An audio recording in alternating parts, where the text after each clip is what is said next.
Good evening, everybody. I hope you're all doing well. Hello, everyone.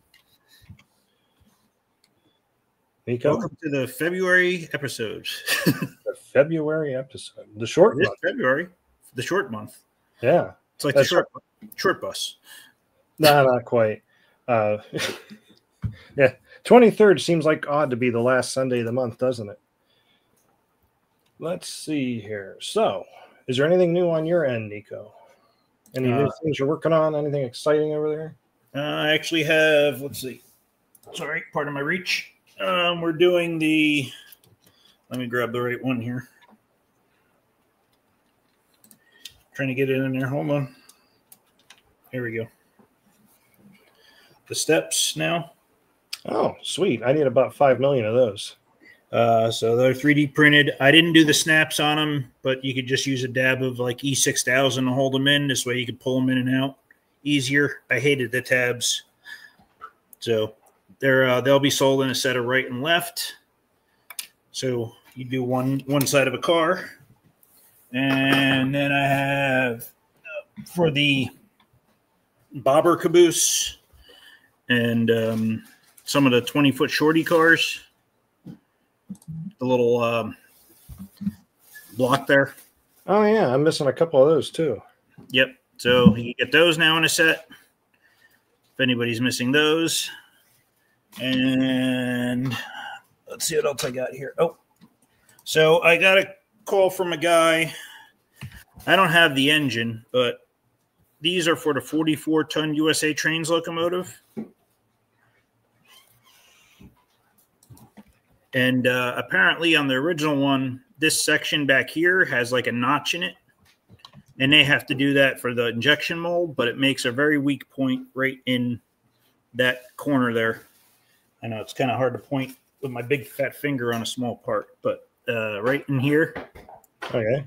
You know, this part, this chunk over here, sorry, this side is usually missing. So this is like a step. So I just made it a solid piece so it's a little stronger. So he's used them so far and he's liked them, so I figured I'd offer them. So nice. A couple new pieces coming out. And I did see, I can't remember if I mentioned it on the last stream or not. Did we talk about MTH and their new locomotive they had coming out? Their new locomotive or just their new? Well, it's supposed to be all new tooling at least. Oh, I didn't see that. MTH? Yeah. Haven't seen it. Let me bring that up. I couldn't remember if we had it up here last time or not. So I don't think so. All right, let's see here. Thank you, Kenny.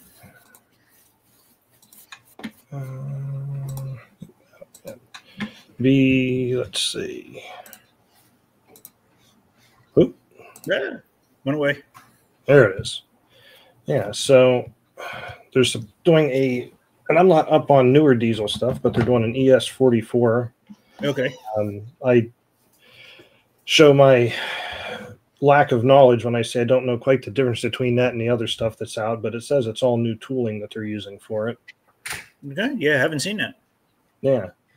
I believe it's supposed to be like summer next year, I think they said it would be out. Maybe it was summer this year. Someone in the chat probably knows and will correct me.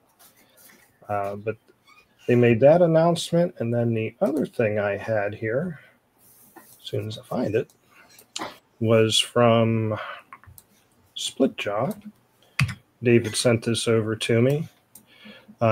He has actually got a 5-foot version of their through arch truss bridge that he's going to be making. He sent that over to me earlier today, and I think he's got some other stuff in the works too that'll be coming out at some point. It said pool tour. He said September of this year. Oh, for the MTH. Okay, wonderful. And to answer Bill's question, yes, 132. Yeah, unfortunately, I don't think. Well, fortunately or unfortunately, depends on what side of the fence you're on. But I don't think MTH is going to switch to 129 at this point of their game. But anyway, and then Conahay was nice enough to explain to you the diesels. Yes, he's all up on that stuff. But how about a word from our sponsor at Splitjaw? We'll come back with what the upcoming events are, and we'll keep on moving. Sounds good. All right. Without further ado. The following episode of Large Scale Live is brought to you by Splitjaw, makers of quality metal products for the G-scale modeling world. For rail clamps, expansion joints, bridges, and more, Splitjaw Products has you covered. For more information, visit their website at www.railclamp.com. All right.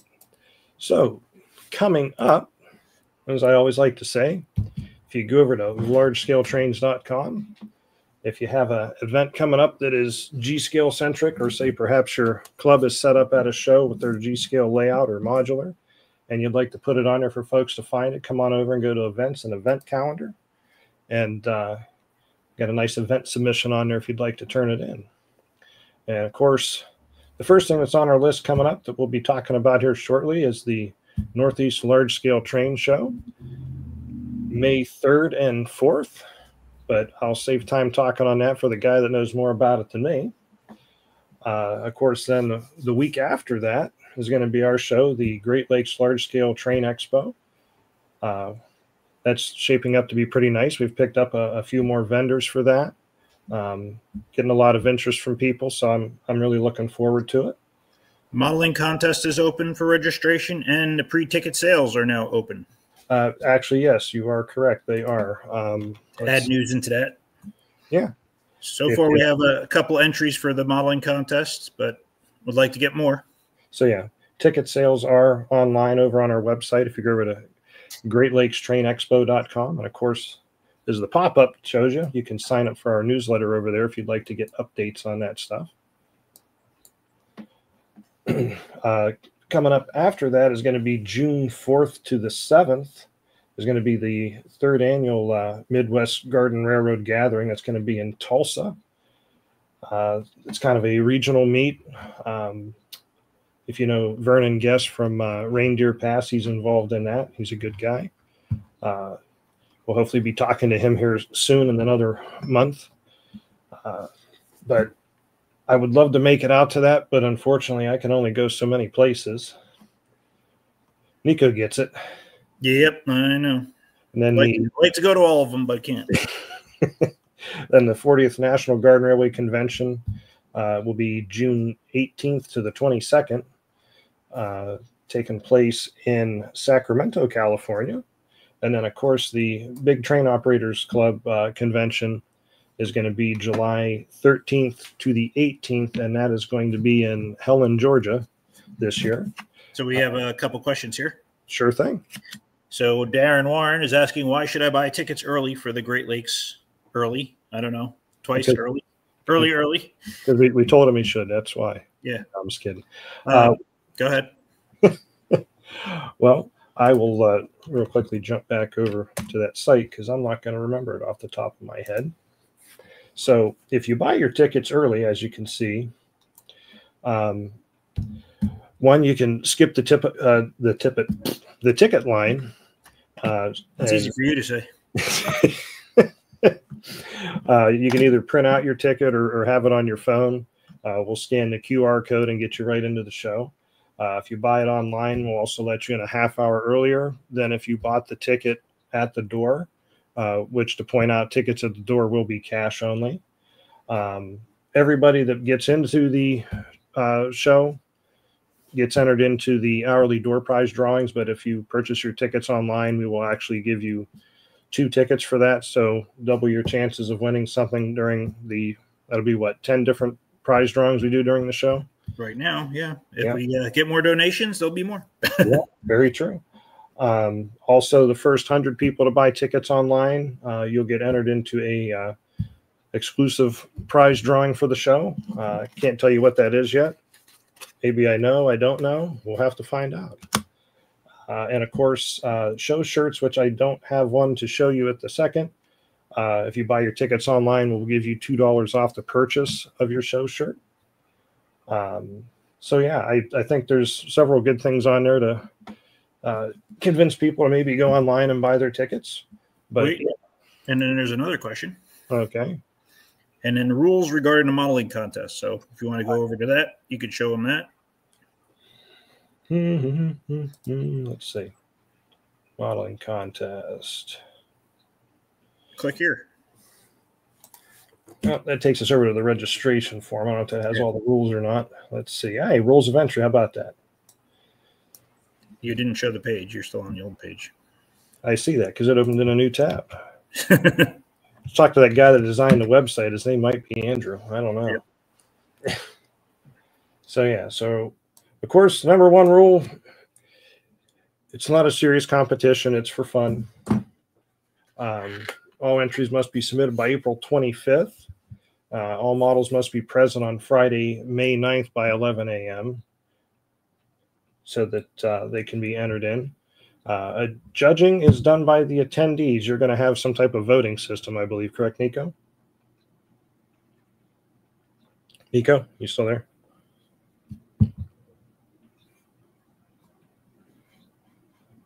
Did you freeze up, Nico? Not sure. Well, I believe Nico's going to have some type of judging system in place for that, where you can enter in your tickets. The winners will be announced from that on Saturday, May 10th at 12 p.m. And Nico disappeared.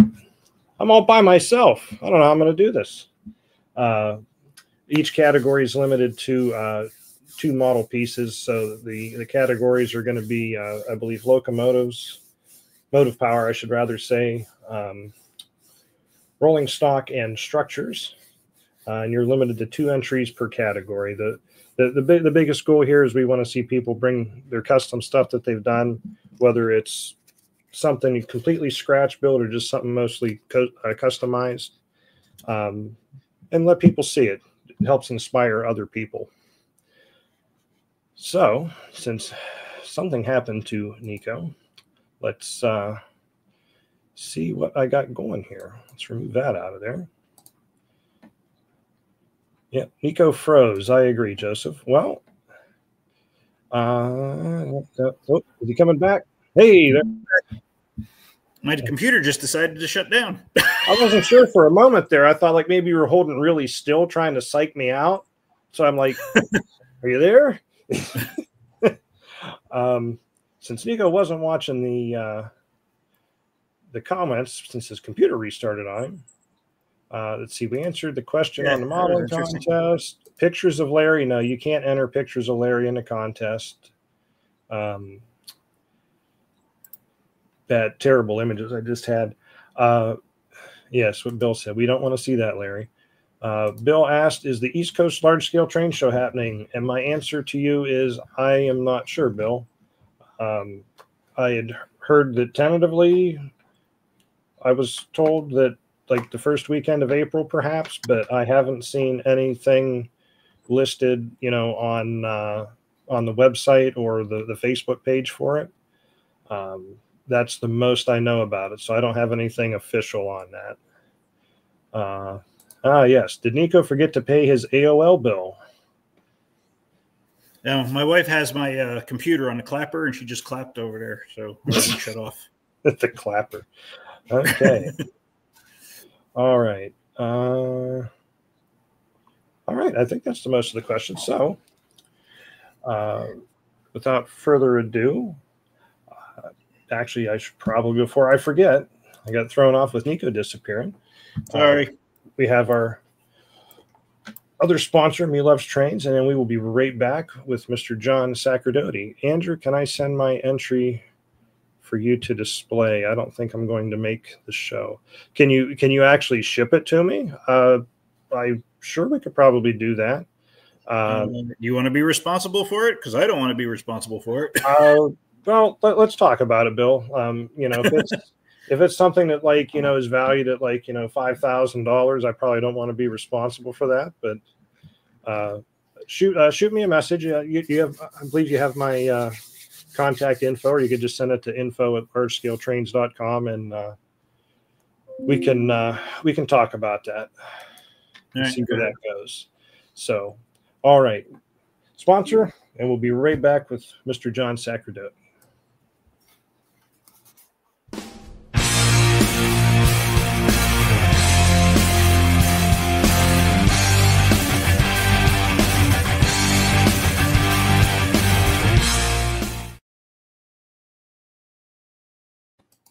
I just want to say Bill's answer is it's priceless. Then you can keep it there. just like my love for Nico. No. Yeah. All right. And Mr. John Sacerdote. Hello, John. Sorry to keep you waiting. Hello, gentlemen. How are you? How you doing, John? I'm doing well, thanks, Nico. Good to see you. He has a train going through his head, actually. Yeah. That looks serious, John. Well, listen, that's my old scale. I'm growing, so that was my old HO layout, which I've taken down, and so we're improving. We're going bigger scale. So mostly because I can't see anymore. You're going to G scale, right? Oh, sure. Actually, I have a lot of G scale equipment now because of our garden railroad at our headquarters, which is about an acre's worth of property. So by necessity, but it's not such a hard decision. I need to have at least a locomotive, battery powered, I might add. Yeah. Now, is that open and running now? Yeah, that's what I was going to ask. Part Nico, not now, because it's covered in snow and ice. But the answer, that was my sarcastic answer. Yeah. The real answer is yes. Parts of it are already running, so it's great. Oh, good. Is that something that will be open to the public during the show, or? It's a bit early, but there's no reason why we can't. I mean, the first thing we did was we built an elevated double track large oval. We've been told that it's the largest live steam area in New England, so it's pretty big. And we've already had one steam up already, and with a big quick cookout and all of that. So we're trying to do that at least 3, maybe 4 times a year, only because that's a lot of fun and the food is great. So I agree. It's all good. But yeah, but we're already started.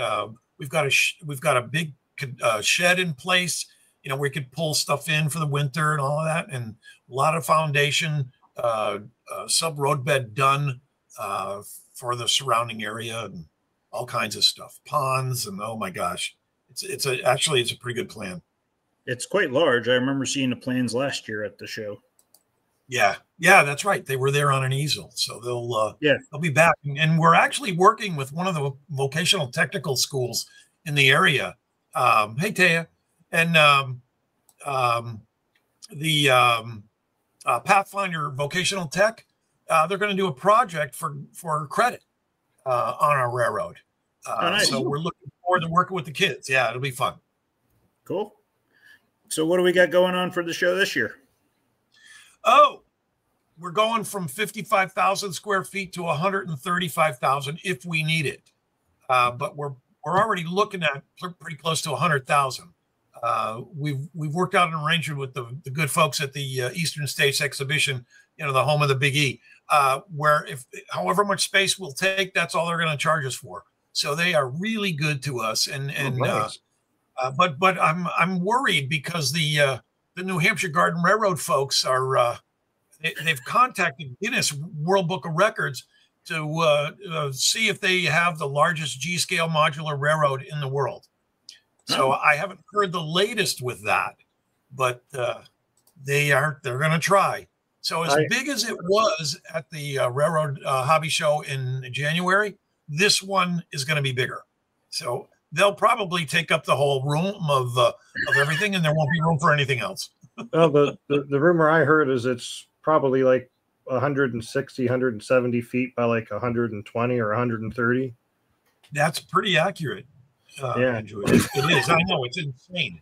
It's crazy. And even G scale, at scale speeds, it takes you quite a long time to get around that layout. It's impressive. It definitely is. Yes. Oh, here you go. They will also have their steam up track there. So they'll have some live steam, et cetera, and all of that kind of stuff. Oh. He said the application is going out tomorrow from Joseph Lipinski. Thanks, Joe. Yeah, I appreciate that. We're approaching 100 exhibitors this year, so nice. yeah, we've got some early signs. I'm glad things are picking up all around, not just in our area, but most of our hotels are almost at capacity.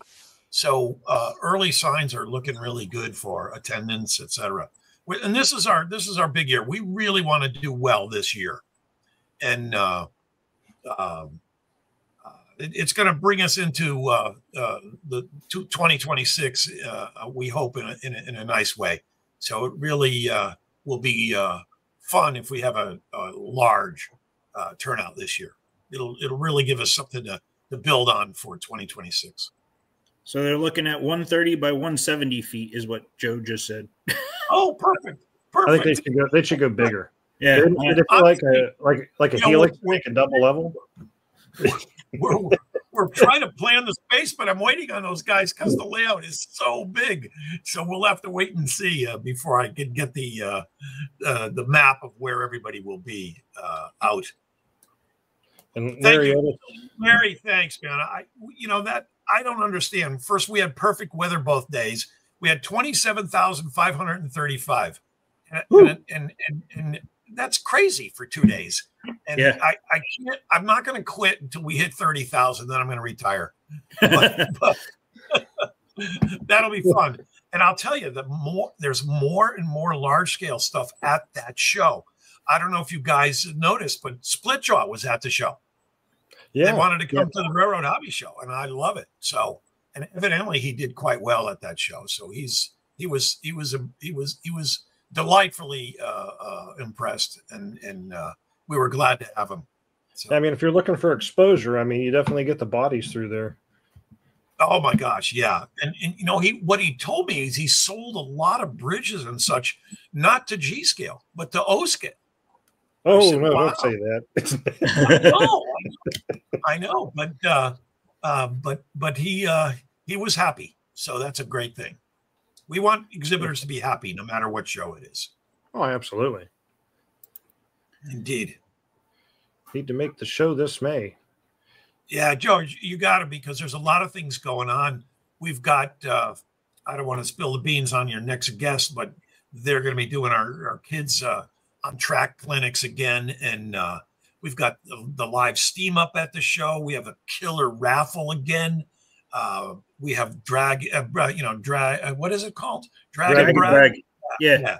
And we're going to do another train ride on Sunday on the real stuff. And we've already got some great clinics lined up. So things are really shaping up. Wonderful. Yeah, we're excited. So it'll be fun. I see on the website you have your advanced tickets available up there on already as well. Yes. Yeah. We actually just put them up just in the last couple of days. Yeah. That's when I got ours up. Yeah. Yeah. And then, so if you click on that red, that'll take you right to, what I love about this is the folks at the Big E are doing our ticket sales. Oh, I see that. Yeah. I was looking at the advert for the Big E. Yeah, they do all the ticketing for us. So that means you purchase a ticket. We don't have to send them out ahead of time. Either put them on your phone or print out the barcode and just right at the door, scan them and come right in. That's all there is to it. So really no more. If you're going to purchase at the door, you might have to stand in line. But Look at that 2-day pass price, by the way. Yeah, I don't think that's terrible at all. Yeah, so that's half the price of the Railroad Hobby Show, which is great. We're happy to do it, and we still insist that kids under the age of 16 are free. There's no kids price; they're free. We just really feel very strongly about publishing that kind of news to keep the young kids involved and get them involved early and go from there. So if you can't drive, it doesn't cost you anything to get in a show, as long as you're with an adult. Looks like thanks, Nick. I appreciate that. Yeah. Yeah, he said he enjoyed it. Paul Torrey asked if you still have to pay for parking. Yes. Yeah, that's Paul. That's all Big E controlled stuff. It's $5 for the day. It's not a lot, but yeah, you do. I years ago, I can remember when I first started, because it was an agricultural fairgrounds, parking was free, and then that rule changed, and the year that it changed, we had already said free parking, and they changed the rule on us, and it was $5. But we had already publicized to everybody that parking was free. So that first year we ate the parking. That's at the Railroad Hobby Show. Now, if you think about it, you're talking a lot of cars, but we said free parking and we meant it. So, but it's the same for any of their events other than their large agricultural fair, which is in late September. It's $10 for that. Everything else is $5 a day. So yeah, there's still parking. Then I see J.R. Pruitt said someone said if only a large scale show would come to Texas, would go to it no matter where in the state it's held. John, Nico, do you guys want to go to Texas and do a show? Jeez, be careful how you ask that, because I will do most anything to promote this hobby. I'm with you, John. Within my financial limits, at least. If we all got together and put on a show down there. There you go. I've got some contacts. I did a gig down there, many years ago. I'm somewhat bragging, but in my past life, I was a CIO at a publicly traded search firm, and I still have a lot of good contacts down there that could probably help us find a space and go from there. Yeah. I think that's one of the hardest problems, is just finding a place. Yeah, So, yeah. looks like we're already collecting people for the show we're not doing yet. I'll tell you, We've got 3 tickets sold. We're good. We get Cowcatcher to help publicize it. They're all down that way, Oklahoma, Texas. Nice magazine, trying to expand all across the country. Great guy. I actually just heard about the Cowcatcher here recently from Dan Gilchrist. He referenced it, and I'm like, what are you talking about? And I'm not downplaying the magazine. I just had never heard of it. You talk to the new kids, they don't even know what a Cowcatcher is. Well, I know what a Cowcatcher is, and that's where I was getting lost on the reference. I'm like, why are we talking about Cowcatchers? He's like, it's a magazine. Oh. Yeah. He does well, and he's really helping to publicize, and he's got a he's trying to bolster up his list of where all the shows are, which is, I think, a great thing. I really wish there was one that we all participated in, so that we all knew when all the shows were. That would be nice, because you got to do a lot of research to gather all that information right now. But a Texas show, I had fun in Texas. I was down there for 3 years. I just was in an apartment every other week or so, but it was a lot of fun. You could go to a restaurant in Dallas every night for 2 years and never eat at the same restaurant. I believe that. Oh, it's absolutely true. I've got fun stories of down there. And then I see we got someone here saying they wouldn't mind talking to you more about how to go about setting up an expo out west in Las Vegas, John. Oh my gosh. In a past life, I used to do meeting planning. I know I have a lot of lives, but the problem with Vegas is it's all union, and union contracts are incredibly tough. Not as bad as Chicago, but I've done conventions in Las Vegas. And usually, you know, the secret is get a hold of a good hotel that's non-union, that's got a large banquet facility, and they usually all do. And you could have a great show right there. One year I was at the Red Rock, which is west of the Strip, but only by 10, 15 minutes. And we had a heck of a show there. 800 people there. They had a huge ballroom with air walls. They opened up the whole thing. We put on a huge convention. What a blast. It was a lot of fun. So you can do it. You can do it.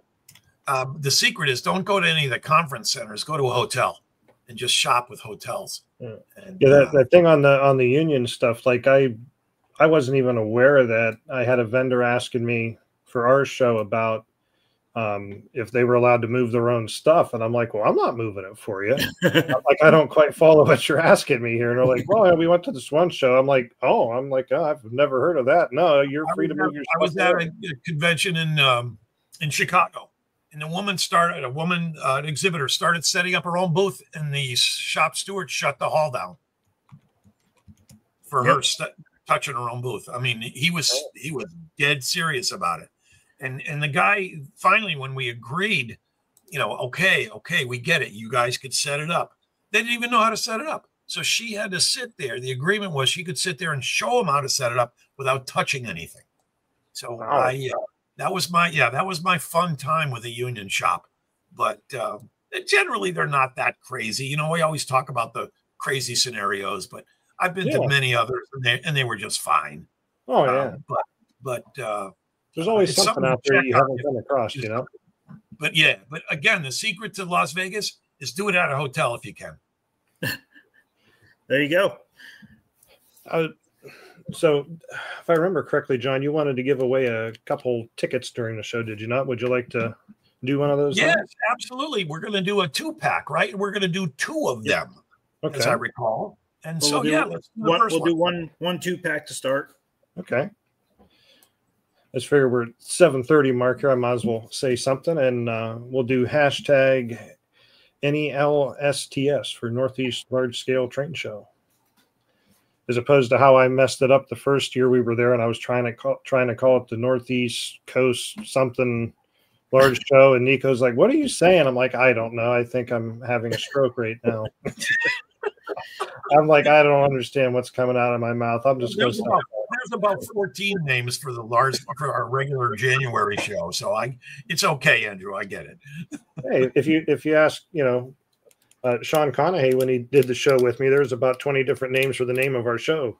It's our running joke that he said it different every time. I'm like, Sean, nobody can find the show because they don't know what to look for. What's our name again? Exactly. So is there anything? Let's see. I know you got another club coming up there. That's what I was going to say. I was going to ask if there's anything different. I thought there was another club you had coming this year. I don't know. Who was that? SEPGRS, Southeast Pennsylvania Garden Railway Society. Oh, yeah. Thanks. Yeah, it'll be fun. You guys know more. You guys know better than I do. We talk to people. What can we say? Yeah. There's not so much that we talk to people. It's that they call or message us, and it's like, well, thanks for letting us know. Yeah. Honest to God, you guys are. If I ever need any questions answered, I call you guys. I really never thought I'd be in a situation where people are just giving me information about stuff, and I'm like, oh, okay.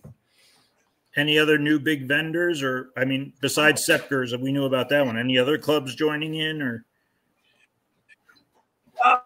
Mostly the same, but you know, Atlas will be there. But of course, Charlie Rowe will be there, and he's growing his area because we're in the bigger space. Oh, nice. And the Big Train Operators Club will be there. Brady's is coming up too.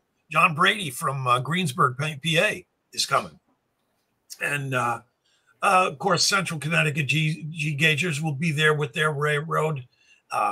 Another show, it's funny, but classic shows.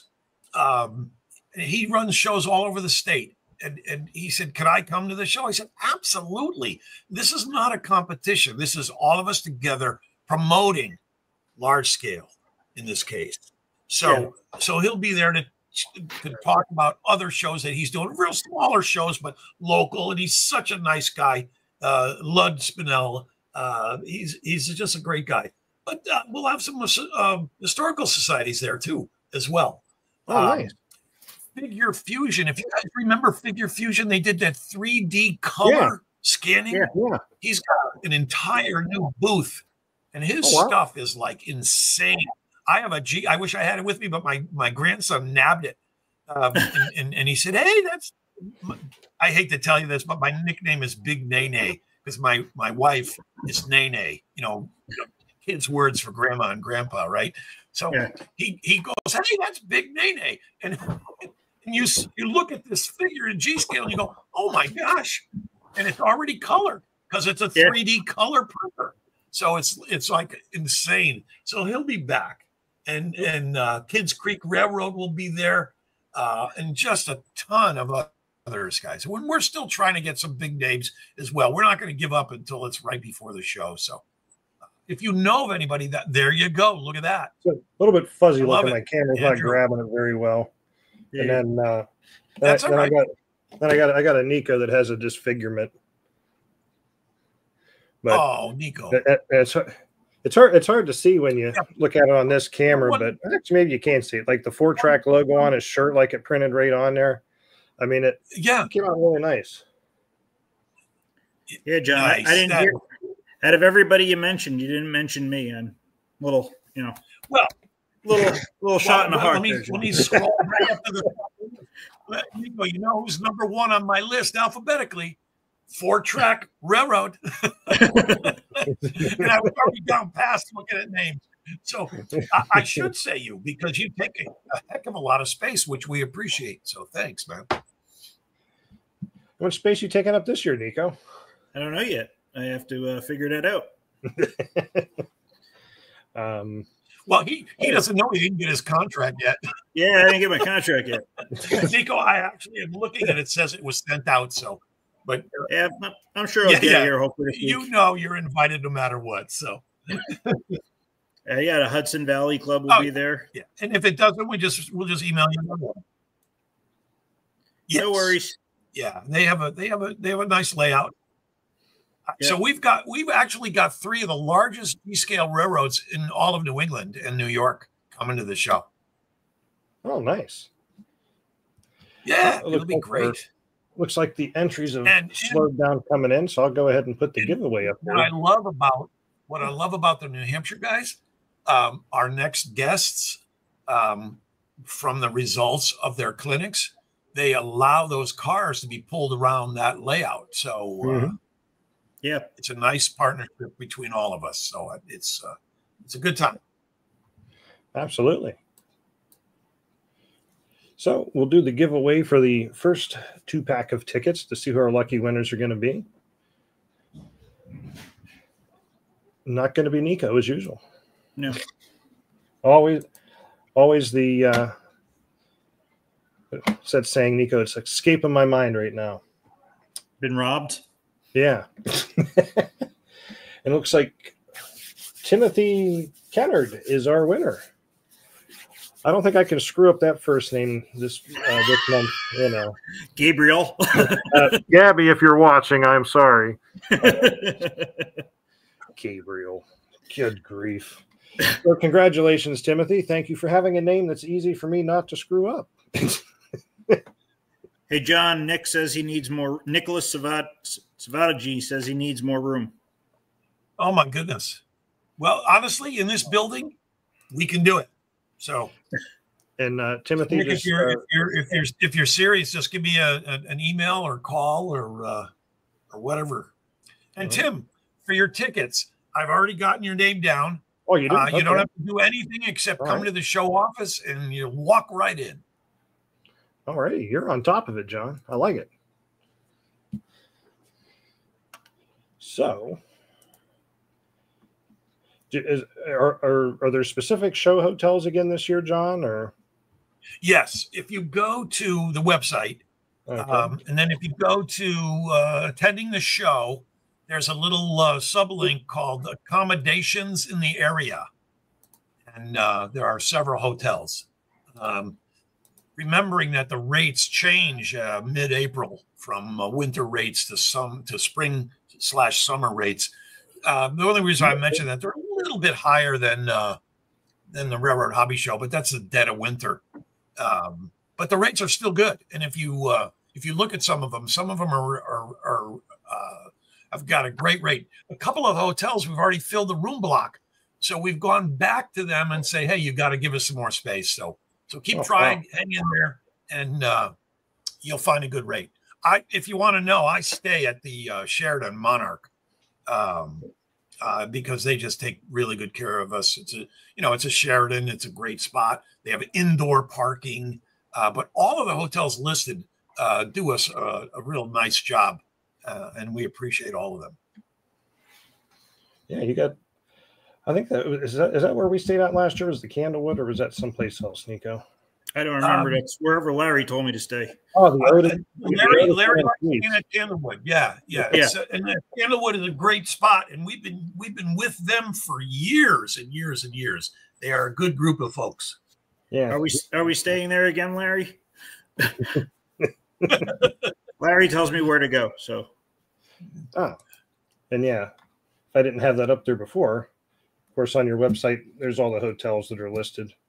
I got to say, I like the area up there, John. I don't mind visiting up there at all, although I know there's some areas, just like in my area, you got to stay away from. But yeah, I think you're that's a decent area, between the fairgrounds and the hotels. So it's not, and then of course there's the Basketball Hall of Fame is there. There's a casino there. There's all kinds of good stuff. There's a ton of decent restaurants around, and yeah, you're in luck, Nico. There you go. I'm going to be warm. I'll be warm. Oh, well, apparently you're staying at the Hampton then, because Larry's going over there now. When were you going to let us know, Larry? When were you going to let us know? Several Hamptons. And guys, there's a secret. If you're flying into Bradley, BDL, if you go up Route 75, don't even go out to the highway, because it's like 5 miles out to the highway, then up, and then a few miles back. If you're just coming in and you're going straight to the show, just go up Route 75, and 11 miles later, it leaves you at Gate 1 to the fairgrounds.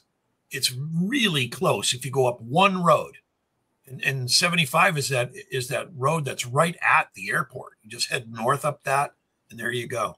Oh, somebody mentioned the steaming tender. Yeah, there's Dan giving it away. That's about 10 miles east.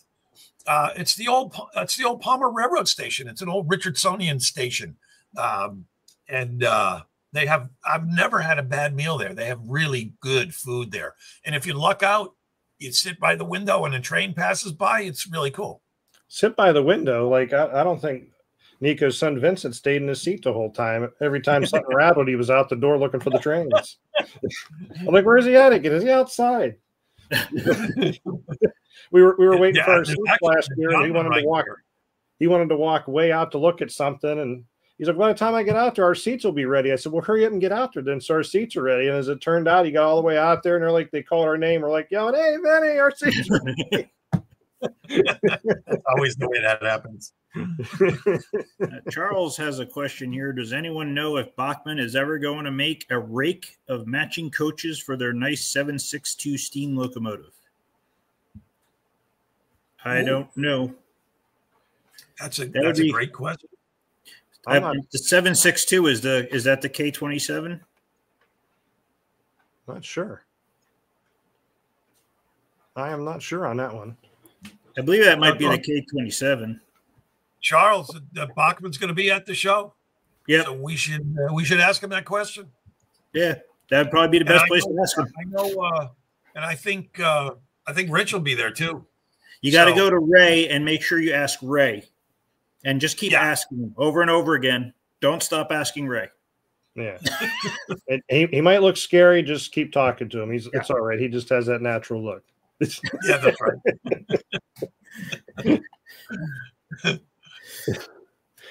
I love Ray. He just kind of has that natural grumpy look about him. Yeah, kind of. But I'll tell you, as soon as you start talking to him, he's a great guy. Yeah, there's no question. There's no question about I just like having fun with him. Yeah, he's good at it too. Chris Stambucci said they're in the Hampton Inn too. No Speedos in the pool, Larry. Wow, that you better rephrase that, Chris Sambucci. That could actually go very wrong for you on that statement. Oh man. So I was trying to think. There was something I was going to ask you, John. Do you want to do another? I mean, we're at the 45 mark. Yeah. Do you want to do the second set of tickets? Yeah, we can do that. Let's see. Let me get that up here. So while we're doing that, New Jersey and PA rail fan, I wish Bachmann would do more G-scale stuff more than -9 paint schemes. Well, they do have the they just came out with the tanker cars. They're coming out with the 2-bay cover, the 2-bay hopper like you showed. Oh, you haven't shown that, actually. Oh, yeah, that's what I was going to ask. I was trying to remember what the heck it was. Indeed. Check this out, everybody. I'm going to put it in front of my face. Is it working? Nope. Nope, disappeared behind your background. There you go. There we go. There we go. You can see it there. That's a Bachmann car, and it's a blue coal car. The coal's not showing up, but it is blue tinted. And this will be available in 2026. Not at this show coming up in 3 months. The run is just about to start. It is from Bachmann, and we're going to do 2 runs. This one is ABL, which is Amherst Belt Lines, and the other car, and of course they decorated on 1, so they'd have to do 2, is SPT, which is a Springfield terminal. And there you go. And I love those cars because those were those have the pads for the KD mounts. Oh yeah, I forgot about that. Yep. Those are really nice cars. Yep. So that'll be fun. And we'll let you guys know with pre-orders and all of that stuff. So it'll be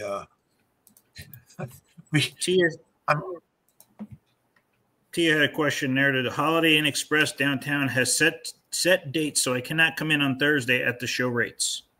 Oh, hey, do me a favor, email me and I'll call them tomorrow. And I'll see what I can do about that. Yeah, I had that issue before with one of the shows, and I don't remember if it was your show or something, but they had set dates that you could come in, and it was like, oh, well, if you get here a day early, you have to pay this, like, $200 a night. It's supposed to be set up so it's a day early, day late. Yeah, with the rate. But see, let me send me that email, otherwise I'll forget, and I'll have our folks call tomorrow. And if I have to, I'll call. Colin wants to know if it's going to come with plastic or metal wheels. Ooh, that's a good question. I hope metal wheels. I'm assuming. I don't know. Is the real answer? This prototype is plastic wheels, but I can find out. Yeah. Yeah, metal wheels would be better for most people. I agree. Yeah. I mean, it does increase the cost of the car a little bit, but it does make for a nicer car. Yeah.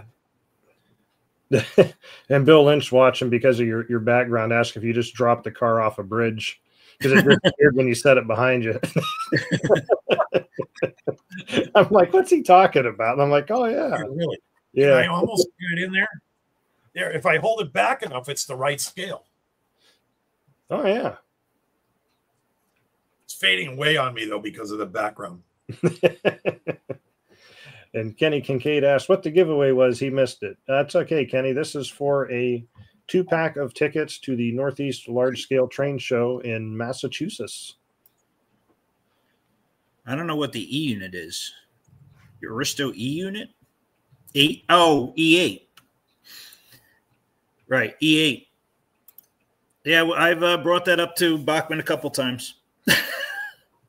I'm pretty sure that there's a whole ton of things that we all want to have made, but yep, I'd really love them to make a consolidation. That was what the USRA, wasn't it? Or The newer tooling one they did, not the old Delton one, Nico. The what? The consolidation that Aristo did years ago. Yeah. You know what I'm talking about? Yeah, the consolidation. Well, not the narrow gauge consolidation. There we go. Yeah. I would love to see that, but I don't know what people's gauging is on steam. It seems like a lot of people are buying diesels. Yeah, it definitely seems like it's flopping over to more modern stuff. But I don't, just because of Vinny and us going rail fanning, when he was a young age, now I'm getting into, never had an interest in modern stuff, but now that I go rail fanning, been rail fanning with him for how many years now, like all of a sudden now I want -9s and modern tankers, and I'm not as interested in the other stuff. So it's kind of funny. Larry would like a plastic GG1. I have one in HO, Larry. I'll give it to you. And Joseph, I was kind of thinking that we buy diesels because not enough steam is made. I mean, if they're not for sale, you can't buy them, I guess, right? Well, there are. I always see Mikados coming up, and I always see Pacifics coming up, and they do go up for sale. So, would they make new ones? I don't know. Realistically, it's the price that has changed. But again, Aristo-craft's been gone since what, 2013, something like that. Or 14, something like that. So, when they're reintroducing stuff now at the prices nowadays, people are, oh my gosh, the prices have gone up. Yeah, the prices of everything have gone up. Stuff should always stay the same price. What are you talking? I wish. John, don't tell us about how much trains cost when you were younger. And what's funny about it is I equate that to what I remember. I always have a fit when I go, what? How much is it now? I can remember when it used to only cost $5, but that's a long gone thing in the past. I'll tell you. I bought my first N scale train set for $13. It was a complete set with a circle. It was an engine power pack. It was a model power set, and it was $13 at Toys R Us. You can't even. Here's what I started off with after Blue Box stuff years ago. Blue Box, like U33B for $26.50. I'm not quite sure how you not raise that price over the years. Well, look at HO. You can't. An HO car is now $20 to $50, if not more. Easily. And I remember going into KB Toy and Hobby and buying them for $1.99. Now we're getting back to it. I forgot about KB Toy. Yeah, so things have gone up in price, unfortunately. All right. I think our entries for the second giveaway have finally slowed down. We'll go ahead and do that. Actually, let me get rid of this other screen. Let's see. Is there anything else you want to add about the show, John, before we? Actually, no. I am excited about it. I'm looking forward to it. I encourage everybody to come. I'm really hoping that we'll do a lot better this year than in past years. This is our third year, so it takes. I figured it would take 3 years for it to really catch on, and it seems that that's about accurate. About right. So I look forward to seeing everybody there. Yeah, just seeing the progress from the first year to the second year was great. Yeah, it was noticeably different, and we just not quite doubled the attendance. So we're really looking forward to hitting some better numbers this year. So it'll be fun. Yeah. Let's see here. Oh, help if I put it up on the screen, maybe, huh? I'm like, why isn't it showing? Because I didn't click on it. All right. And this is for a second 2-pack of tickets to the Northeast Large Scale Train Show.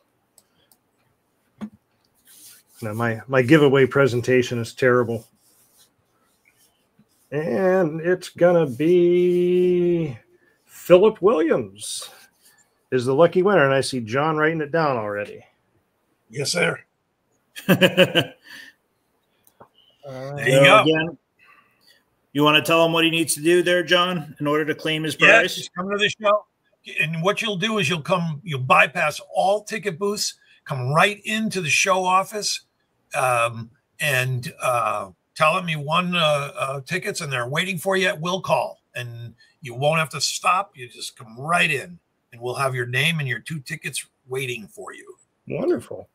And yeah. I did see a question in here, John. Where did it go? Are you guys doing another show shirt this year? Yes, as a matter of fact, we are. Pretty much the same look, different color, maybe, just to tease you. And yeah, they actually sold really well last year. I was loving it. We had Mr. Tim Stump was asking if you had anything on the NGRC for next year, John. The National Guard Railroad Convention. Yeah. Is that what that stands for? Yeah.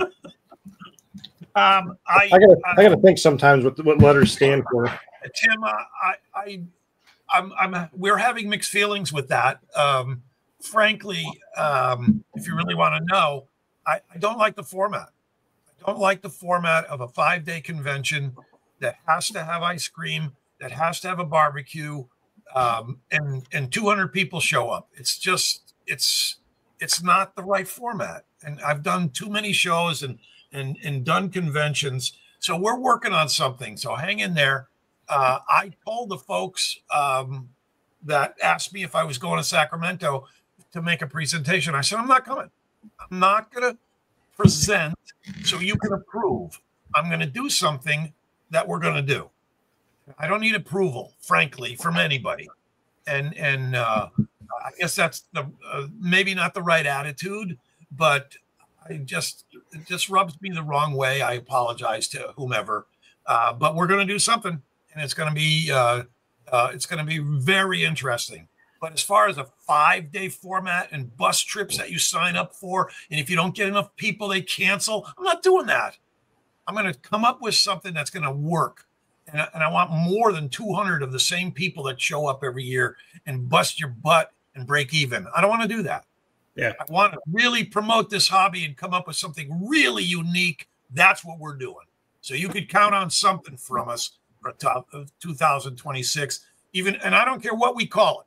If I'm not allowed to call it a national, it'll be a super regional, or it'll be a whatever. I don't know.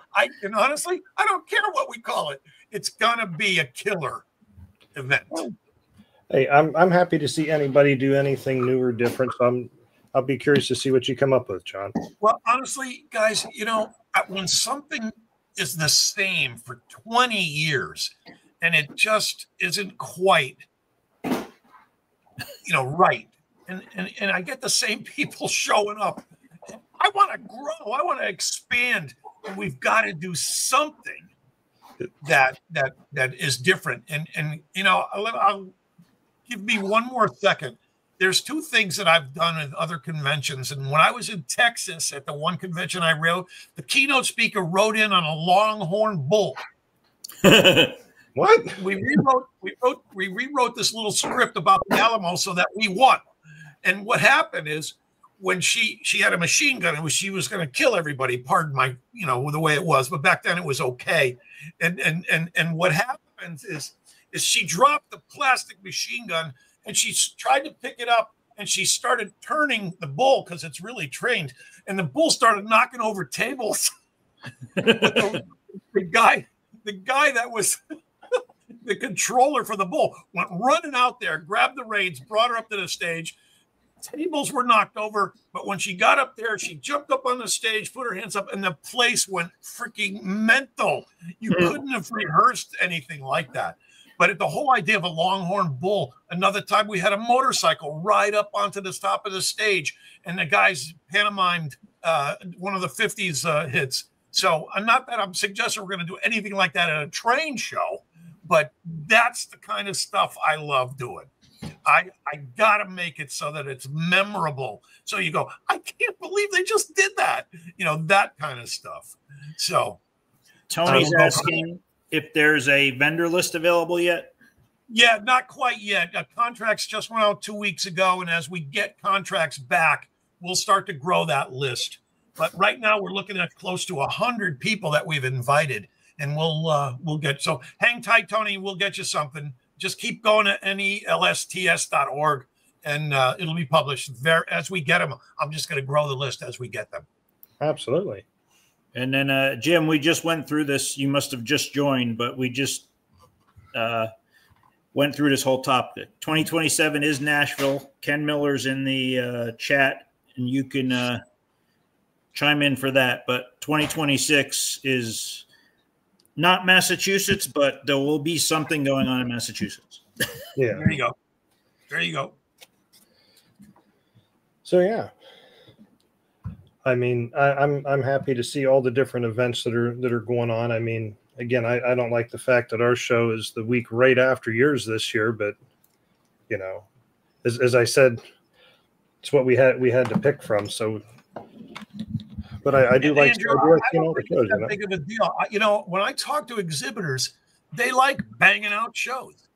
And I've got a couple that are coming from your show. And well, you know, our next guest we're going to have on here, they're coming right down. And Nico's driving down.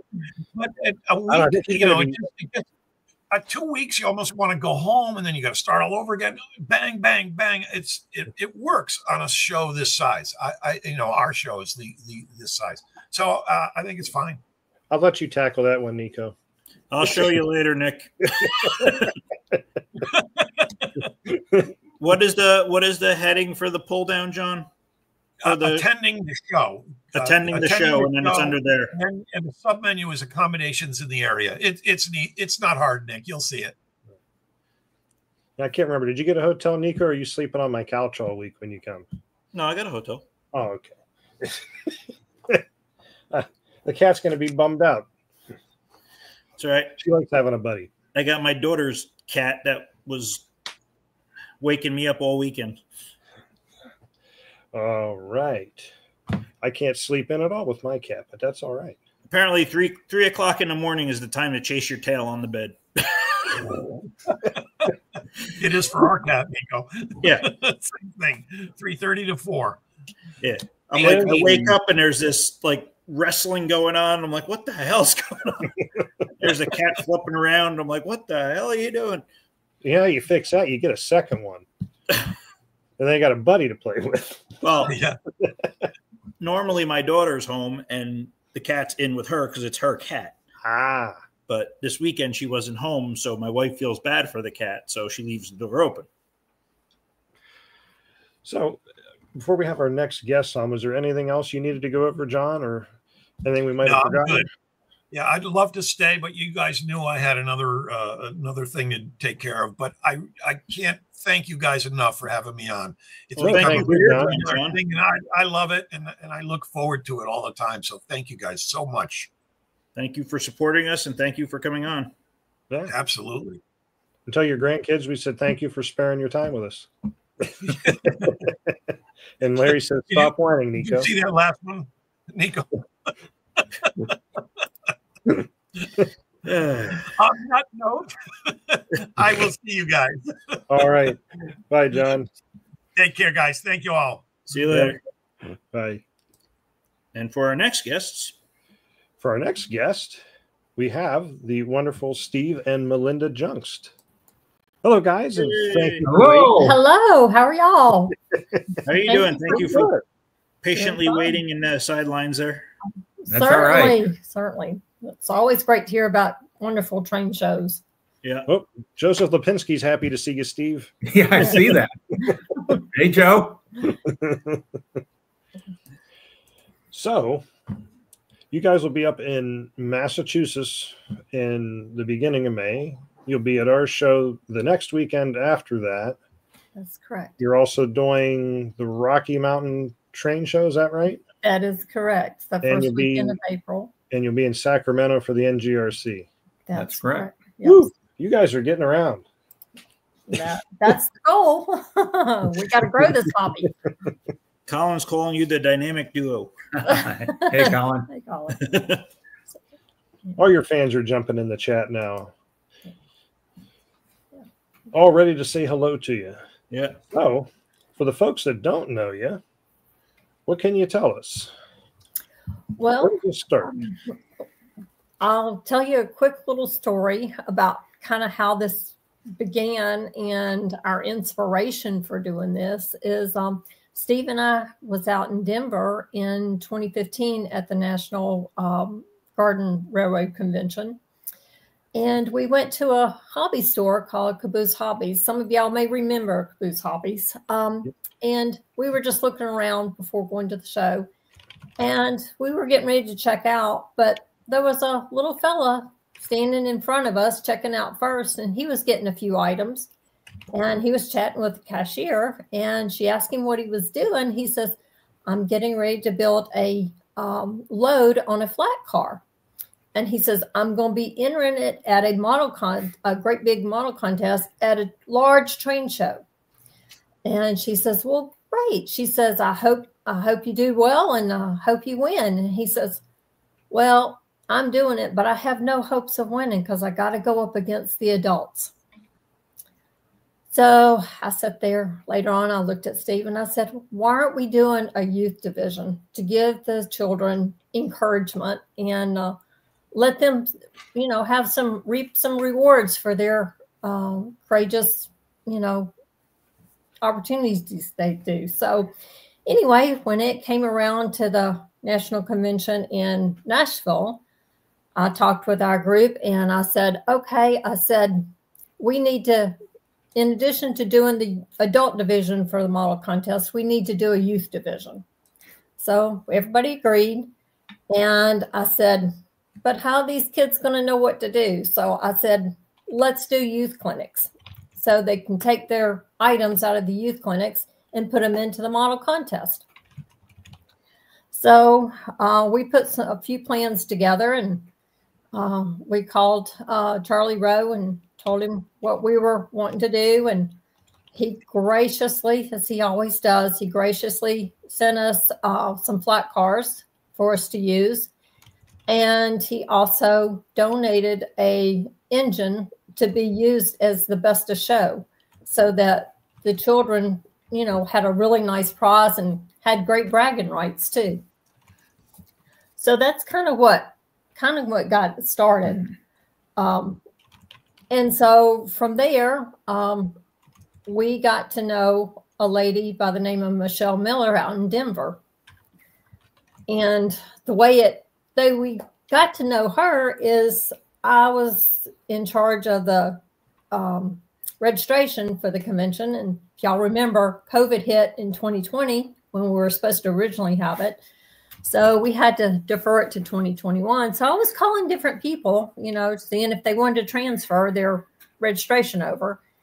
And I ended up calling Michelle and was talking with her. And she said, yes, go ahead and move your registration. And she says, and I asked her, she said, I don't know how many of my family is going to be able to come. And I said, do you by any chance have children? She said, yes. She says, I got 2 boys, and one of my boys absolutely loves trains. And I said, great. So I told her about the youth clinics we were having and said, I hope he would participate. And I said, just so you'll know, this is the reason why we are, having the youth clinics. I told her about Steve and I being in Caboose Hobbies and seeing this little boy. And she says, oh my gosh, that was my son. So small world, but you never know when things happen that will give you the inspiration to start doing other things. And so thanks to Luke, he's given us the inspiration to start for us to do what we can to help get young people involved in the hobby. We've been around and seen where children want to do it, and sometimes they're a little afraid to do it, but we're going to give them the encouragement and to do that. So that's kind of how we got started. But our goal is to get more children involved, to get children and their parents involved. And we are seeing some success in doing this. Even like in Massachusetts last year, after they had participated, one little boy had participated in the youth clinic. He had built a flat car that had a animal cage on top, and he had some circus animals in it. And probably a couple hours later, his mom came back by, and while we were there, and she held up a great big box, and she said, "This is all your fault." And with a great big smile on her face, and her little boy was sitting there smiling. She says, "I had to go buy a train set so we could go home and run his train some more." So, I had another one come back by later and says, "We went and bought a locomotive so we could run his train at home." So, you know, by getting out there and doing what we can to help with children, their parents, you know, get involved. Hopefully it'll encourage others to get involved and to keep growing. Absolutely. So yeah. I would add to that. I think we've got to attack the hobby and getting people interested in the hobby in any way that we can. So it's about the kids, it's about the adults and them spending quality time together in the hobby. That's really what we've got to do, because the future of the hobby is not us 60 and 70 and 80-year-old men. We got to get some of the younger people involved in the hobby. And as Charlie Rowe has told us several times, he says it's a generational hobby, and he says you're planting the seed when they're young, but they may not really do anything for another 25 or 30 years. And then it comes back and they recall their experiences as a child, and they want their kids to go through that too. And that's really the way this is going to have to be handled going forward, I think. And I'll give you an example. My father's been gone for 20 years now, but some of my most favorite memories of him was the time when he and I worked on my Y&O layout. I had two of them as a kid. And those were the best times of my life, and things I will always cherish until the day that I die. And so for us, it's now, we've gotten so much enjoyment out of the hobby. It's now our way. This is our way of trying to give back to the hobby in any way that we can. So I just wanted to say something here, because Darren brought up he'll be bringing a big box of all kind of stuff to donate to you folks at the Great Lakes Expo for the kids. Wonderful. Fantastic. Thank you. And, I reminded him today as he was cleaning his garage. I said, "Hey, make sure you're looking for that stuff." I have talked to my mother, and she has a box of stuff together for you. Oh, fantastic. That I'll be bringing up to you. That's more like crafts items and stuff like that. Oh, that we will be happy to take anything, you know. And, but so if people want to donate stuff to you or get in contact with you to donate something, where's the best place to contact you? We have an email called makingtrainsfun@gmail.com. So love to get, you know, hear from y'all. If people's got ideas about things that we can use for flat cars, things that we can use for dioramas, any type of ideas or thoughts, or, you know, want to help out in any way, feel free to reach out to us and we'll be glad to get back to you. And you said makingtrainsfun@gmail.com? Yes, that is correct. And also too, we have a website called makingtrainsfun.com. And well, I got tongue tied. But you can go out there and see some pictures and see some different things we're going. We've got the dates of where we're going to be at the different train shows. And there's also a contact page on there. So you can just go to the contact us and put a message out there, and it goes straight to the website. I mean, to the email for us. So how is, pardon me asking because I didn't have a younger child there, but so is this a free thing to do, or is it something that you pay to do? Or no, this is all free. You know, our feelings were we didn't want to charge for this, you know, to say somebody's got to pay so much, because you never know when a child or a family maybe can't afford to pay for it right now, but they want to have something fun to do. So they come and do it. And later on, as Steve said, they might do it, you know, 15 years later. But you know, if we've decided to put up a little donation jar that whenever if somebody comes by, they want to put a couple bucks or whatever in, they can certainly do that. And I will have to say, we couldn't be doing this alone on our own. Charlie Rowe has been super supportive. And every time we have gone to a show, we helped out in Denver at their convention. We helped out in California at the convention out there last 2023. We decided to do the Massachusetts show last year because there wasn't a national convention.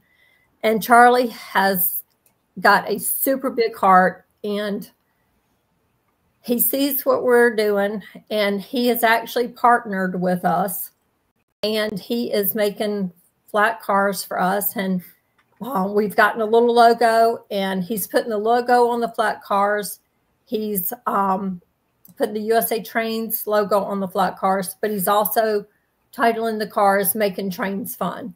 And he's donating all the cars to us. And last year when we were in Massachusetts and things went so well, he told me, he says, Malinda, he says, you really need to be doing this 3 or 4 times a year.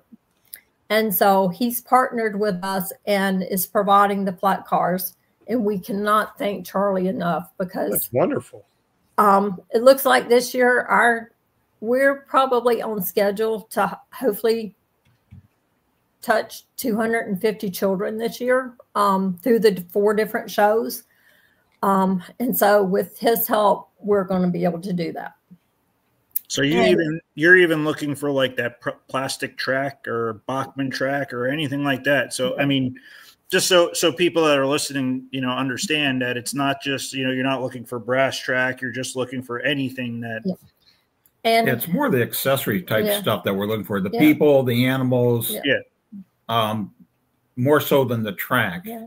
But at the same time, we have, if we know of a family that's wanting to get into it, if we've got track available, or if we've got other types of cars available, we help them out to get them started. If they, if it's something that they would like, we do that. We've done that too. In fact, we had a retirement center donate, got in touch with us through several contacts, and donated several engines and several cars and different things. And we took one of the cars and put RailPro in it. Excuse me, Steve corrected me, the locomotive. We put RailPro in the locomotive.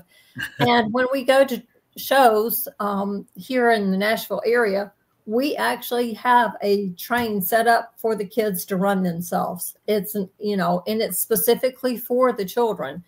And we let them hold the RailPro handheld and get, familiar with doing it and get excited about doing it. So we're trying to do various things, to get the children involved. So we got a couple, we got a question, not a question, but from Mary Jean Packer. She said, can people donate to Kids Project in Sacramento, cash, track, cars, etc.? Yes, they certainly can. At the Rocky Mountain Train Show, they are willing to, bring it to us, or at Sacramento. You can either reach out to us earlier, or you can just bring it to the shows and give it to us. Any of the donations are absolutely appreciated. And we've had quite a few people. There's several people here on the show tonight, Taya and Larry Otis. They have sent us stuff. Michelle Miller's been wonderful to help us. She's kind of one of our partners too, because Michelle comes to all these shows to help us, do the clinics. We've got several people here in the Nashville area. Bob Husong, he's actually been making animal cages for us to use. Dale and Pet Law has been helping us out and donated wood to us to make our buildings. Roy and Pam Williamson in Atlanta, they've donated a lot of little figurines to us and various, and some animals and things like that. Me Love Trains has been helpful. Robbie at RLD Hobbies has given us and donated things to us. So, I mean, it's everybody together is making this happen. And we just appreciate everybody's help with this. I just want to say, too, to Mary Jean, that scrolling across the bottom is their website and their email. So if you want to get in contact with them, you know, you could go to the website or go to the or send them an email. Yeah, and I tried putting a larger space between us so it didn't run together, and for some reason it keeps removing them. So you got to kind of look. There's one space, and then you can see the email. So I apologize about that. Yep, there's the Sambuchi children. Yeah, I think I had one other video of the houses that you guys do. So, yep, I know. Actually, house. This was in Massachusetts last year. That is correct. Yes. Yeah. So, and I was just going to say, I was impressed when I was up there to find that, you know, you're not just getting like structure kits, like you're actually cutting the wood and stuff and building. Yes. Yep. And I don't know if you can see it. Here's the little building that we're doing for the Ohio show. Oh, okay. This would be the one that goes on the head table. Yep. So we actually, there's a lumber yard here about 40 miles from us. All they do is produce raw lumber, Eastern red cedar. And so we'll go out there and buy the raw lumber, bring it home. We, cut it and we plane it, cut it, and cut the wood to the dimensions that we need. We build the little buildings, and this one we went ahead and finished up, but we take the little raw buildings to the clinics and let the kids paint them, decorate them. We provide different little items for them to set up their little dioramas. And they get to take these buildings home with them. The flat cars, once they have built their load on the flat car, then they get to take the car and run it on a track at the shows, because we usually partner with several of the groups around that's actually got their layout set up, and everybody's been wonderful to help us do that. And they get to see the trains run around and they get really excited about it. Steve saw out in California, one little boy, he was just sitting there right in front of the track, just down there watching and so excited. And his mom was standing on the other side of the track and she was videoing it,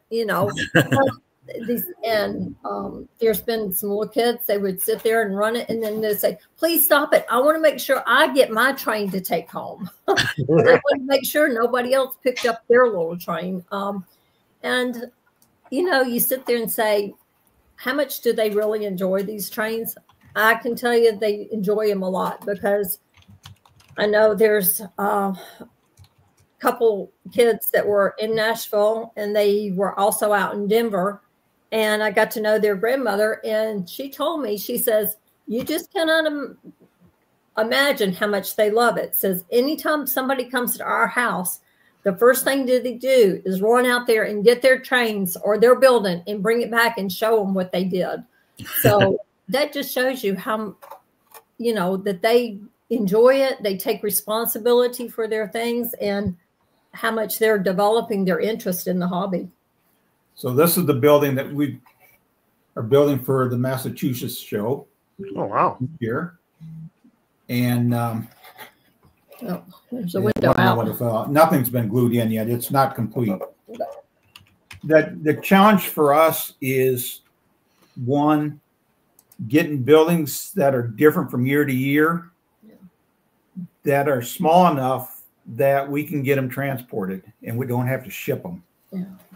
So that's one issue. It's not so much about building the building per se, because you really kind of cookie cutter. Once you get jigs set up and so forth, you can assemble them pretty quickly. It's more about coming up with something that's different from year to year. The building for the Ohio, we're going to this year's show, we're going to build a little fence, three rail fence, and that'll be part of their diorama. Yeah. So we're trying to do different things to, so it's unique at each show as much as we possibly can. You know, and I know, like I said, Michelle, Bob, Dale, and Pat, they've been coming with us to the different shows and helping out. And it's wonderful to have their help. And they've been excited about it too. And we can't thank them enough for taking their time and traveling with us to do all of this. So like all the different shows you guys are going to, are you actually driving to each one of these places? We are driving to Denver. We're driving to Massachusetts and Ohio. We will probably fly to California. We'll be shipping. We'll be shipping some boxes out there. And Matt Abreu out there at the Sacramento Club, he's been gracious and has been helping get some things pulled together for us out there as well. But you know, I like Matt. He's a pretty good guy. Yeah. And, so, I mean, it's just everybody together makes this, you know, happen. So over the last 4 years, we've had about 140 kids that have participated in building the loads on the flat cars, and 42 people have done the dioramas with the buildings. Yeah. This past fall, we have built 54 buildings for these coming two shows. Yeah, the Massachusetts and the Ohio show. Denver, we're just doing cars, and Sacramento, we're just doing cars. Yeah. And that was their choices. Obviously, the benefit for me is that I've gotten into 3D printing. Yeah, which I didn't think, you know, I really had much interest in a few years ago. But we had to do that because we couldn't afford the $5 to $7 or $8 for every door and every window that we put in these buildings. And so it came down to 3D printing, and I can produce windows for, you know, 75 cents a piece or something like that. Here's some little open face barrels that we're starting to print. Whoops, hold it up a little higher. Yeah, there you go. Hang on, I dropped it. So Larry Otis says he has some 1/35th scale tanks he's going to donate. Oh, that's wonderful. That would be perfect too. Oh, I found it.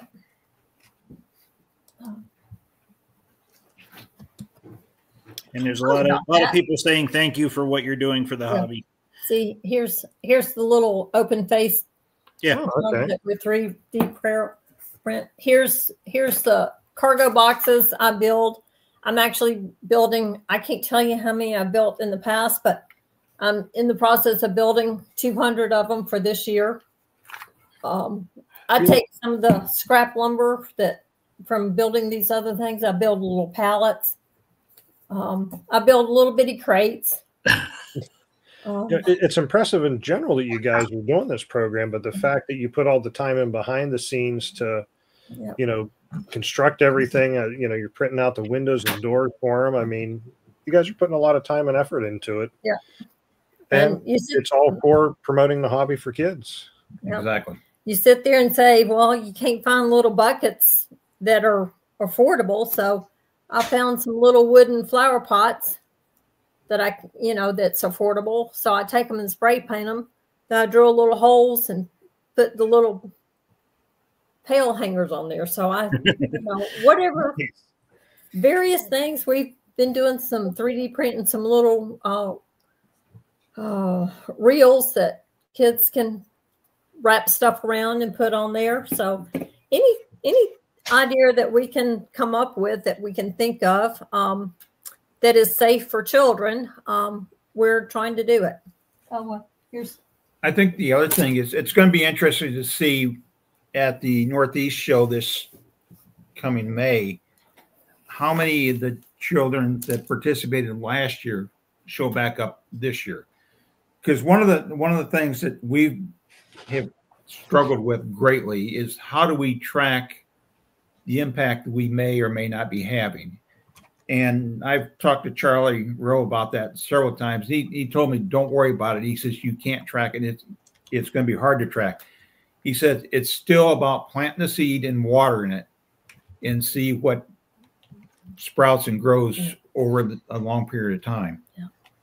And you're going to run into somebody in 10 years that's going to say, I built a train of your thing. Now I'm in the trains and I believe. And, you know, that was the path that I went through because I had Lionel got it as a Christmas present. And I participated in building the layout with my father, which is, as I said before, was a very important memory for me. And when I went to college and after I started my first job and so forth, I didn't have a house. I didn't hardly have anything other than the clothes on my back. And so I had no way of really doing anything with trains. So I actually dabbled around in RC airplanes for about 8 or 9 years. And then I bought my first house. That was right before Malinda and I got married. And I planted one of my airplanes in the ground and buried about $1,400, which didn't make me too happy. And then that's when I kind of went back the other way. My brother and his family gave me a locomotive, 2 cars, and a caboose for Christmas in '94. And since then, I've been all in on the garden railroading. It's a great hobby. There's so many things that you can do with it if you just take the time and really explore what these things. And with these youth clinics, we always want either a parent or grandparent with the kids because we think it's important that we build that bond between the grandparent or the parent and the child. And I will have to say this, most all the parents that have seen the children do this and be there, they get as excited about it as the kids do. And we've gotten a lot of positive feedback from the parents about they're so glad that there are activities for the children to do at these shows, you know, and at the national conventions. They were thrilled to death. They says, we're so glad that there's something for children to do because, you know, it gets them more interested in it rather than just having to follow us around the show. So, you know, we started getting that feedback back in Nashville. So that helped. That gave us encouragement to keep doing this as well. One of our watchers, Berger, made a suggestion with making return visit badges and a small passport. So if you gave them a small passport the first time, and then you could kind of put a sticker in it or. Oh, that's a very good idea. Great. I like that. We'll have to. That is worth considering. I like that suggestion. Yeah. Of course, I already see 2 of your return visitors are going to be Chris Sambucci's kids are excited from last year and excited for this year, it looks like. Oh, great. Wonderful. And Taya said her grandson loved the flat cars they made in Georgia. Yeah. And that's the real takeaway, I think, at the end of the day. And part of the reason I do any of the things I do is even if you just tell 1, 2, a dozen people, whatever, like seeing other people being happy, enjoying something is really what it's all about. That's what I mean. Anytime you set up a modular layout, or you know, I always felt like we were exposing other people to the hobby or to the, you know, whatever you want to look at it. And when people would ask me about, you know, why we do this, and a lot of times it was just for people to enjoy, you know. Yes. So that's right. I mean, we've set up layouts at several shows here in Nashville area to give them exposure to the G-scale hobby. Even though it was a small scale train show, they let us come and set up G-scales so that, you know, to expose all the different scales that are available out there. And I saw a little boy, he was probably, at the time, he was about 4 years old. He was laying on his little tummy on the concrete floor, just watching the train go round and round and round. And I got to talking to his mom, and she says ever since he was been about 1 year old and knew how to say the word train, he has been so enthralled with trains. So we've invited them to come in to some of our open houses here in Nashville. And I can proudly say now that he got a G-scale train set for Christmas this past year. And his family, I mean, his mom and dad have gotten really involved, and they're enjoying the trains. His dad got a train set, and even the little boy's granddad is probably getting a train set. So, you know, you just never know where you're going to be and who you're going to touch to help them get involved in the hobby and to do something fun with the family. So we even talked about, you know, switching our railroad to dead rail and going battery power, but I never wanted to do that because I want any kid that just got a train set for Christmas or to be able to come over to our house and put it on a track and run it. Mm-hmm. So even though I use mainly radio control, I can still switch the track over and use the Revo to control the you know, I have a base station and I can control the power to the rails, and anybody can run a train. Yes. Yep. And then our layout's wired that same way, Nico. Where if they want to run track power, we're set up and let them do it. Yep, exactly. So I always wanted to leave it that way, so no matter who wanted to come over and run a train, they could. Mm-hmm. Yep. I agree. That's why, you know, mine's set up similar, although I do need to get the base stations wired in like Nico's done to make it a little bit more convenient. Do you want me to help you do it? Yeah, like how you helped me solder last time. It was like doing it with my father. You know, you're telling me everything I was doing wrong. Do you have a base station? I have 2 or 3, actually. Ship me your base station, and I'll make a control box for you so you could switch it over easy. Oh, sweet. Okay. And Larry, your comment is exactly right. You know, getting these kids to use your imagination and hands-on is absolutely spot on, because there's a couple things that even in the shows that we've already done, we were in Denver and I had a box of wood sitting over there to the side, and one of the boys, he was a teenager, but which is great. He just quietly went over there and found some balsa wood in the box, and the next thing I knew, he had made a little outhouse to go with his diorama. He had taken the wood and broken it into the pieces, because we don't have the, you know, power tools or anything with us, you know, which is, we don't want around the kids, but he just used his little creativity and broke the pieces to approximate size and we had some glue, and he used that and made a little outhouse and had painted a little moon on the front of the door and had done that. And I mean, we're just going, wow, you know, he took a piece of wood and made something out of it, you know, which is wonderful.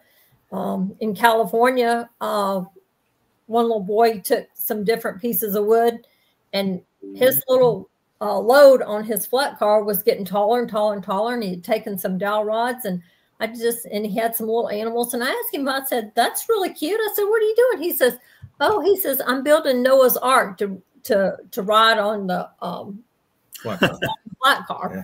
So, and I helped make sure it was taped up so that when it got on the track, it wouldn't fall over. So, you know, but, you know, they use their creativity, they use their imagination, and it's wonderful to see them doing that rather than sitting there with their little thumbs on an iPad all the time. So there's a lot of people that have creativity that they don't know how to let it out. And then when they, you know, finally find something that they can, you know, express themselves or do something like that, then it starts building on and building on. So it's a great thing. Right. Yes. I agree. So we had one question a while ago. It asked what your background was. You know, obviously you don't have to answer it if you're not comfortable with that, but if you're comfortable with your backgrounds, then for me, I grew up in Georgia, and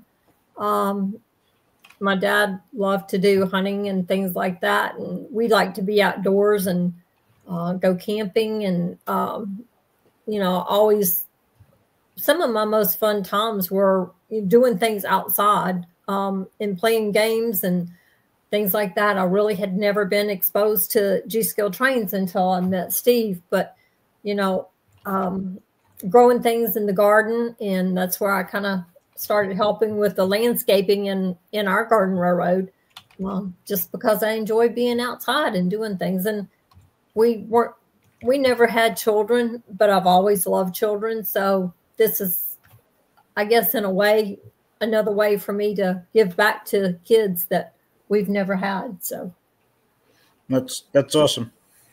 So for me, I was born in Iowa, grew up in Illinois. My parents were both from the farm, so I've had a strong agriculture influence. I actually have 2 degrees. My master's degree is in quantitative genetics. And at the time I was in graduate school, everything that they're doing today with molecular genetics was just a big pipe dream. We knew it was coming. We just didn't know how fast. So everything was done at that time statistically. And so for my 42 years as a professional, I basically worked as a statistician. Okay. And I was involved with research in the pork industry.